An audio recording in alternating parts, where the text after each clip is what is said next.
کسی کی پیٹھ پیچھے اس کا دفاع کرنا یا اس کا ساتھ دینا ایک الگ بات ہے، لیکن کسی کا ذکر اس کی پیٹھ پیچھے اپنے اللہ کے سامنے کرنا ایک بالکل ہی مختلف چیز ہے۔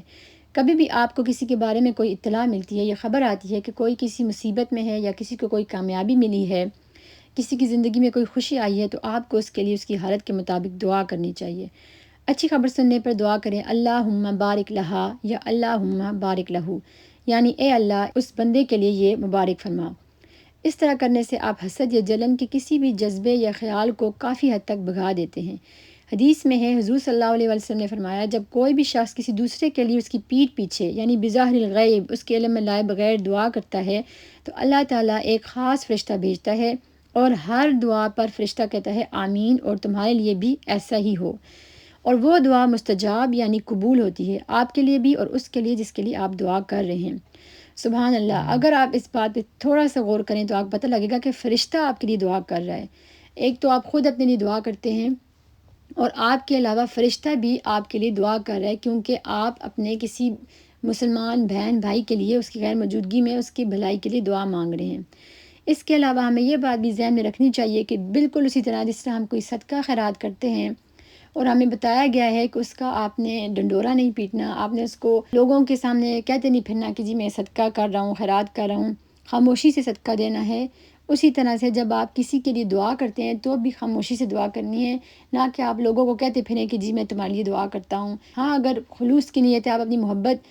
کا اظہار کرنا چاہ رہے تو ایک الگ بات ہے، لیکن زیادہ بہتر یہ ہے کہ آپ خاموشی سے بغیر اس بندے کے علم میں لائے اس کے لیے دعا کرتے رہیں، خلوص نیت سے سچے دل سے اس کے لیے دعا کریں، تاکہ اللہ تعالیٰ آپ کی زندگی میں بھی آسانیاں پیدا فرمائے۔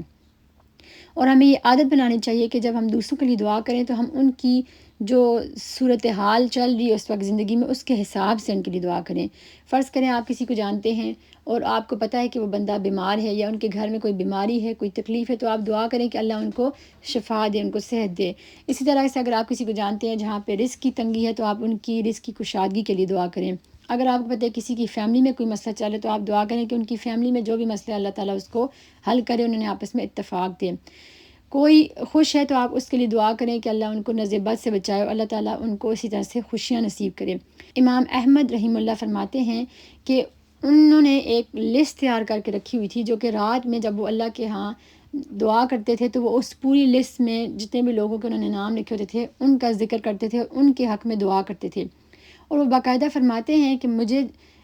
پورا یقین ہوتا ہے ایسی صورت میں جب میں لوگوں کے لیے دعا کرتا ہوں کہ میری دعا انشاءاللہ قبول ہوگی، کیونکہ ایسی دعا کا کیا فائدہ کہ میں پوری رات بیٹھ کے صرف اپنی ہی ذات کے لیے دعا کرتا رہوں،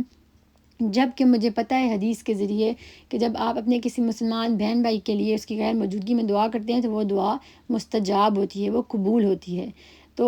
وہ کہتے تھے کہ میں زیادہ کانفیڈنٹ ہوں اس طرح سے کہ میری دعا بھی قبول ہوگی۔ اس طرح کرنے سے نہ صرف اللہ کی نظر میں آپ کا مقام اور آپ کا رتبہ بڑھتا ہے، بلکہ اللہ تعالیٰ آپ کے لیے ایک فرشتہ بھی بھیجتا ہے جو کہ آپ کے لیے دعا کرتا ہے۔ اس کے ساتھ ساتھ ایک اور بات کہ اللہ تعالیٰ آپ کی زندگی میں ایسے اچھے اور نیکوکار لوگ بھیجتا ہے جو کہ اپنی دعاؤں میں آپ کو بھی اسی طرح سے یاد رکھیں گے۔ السلام علیکم ورحمۃ اللہ وبرکاتہ۔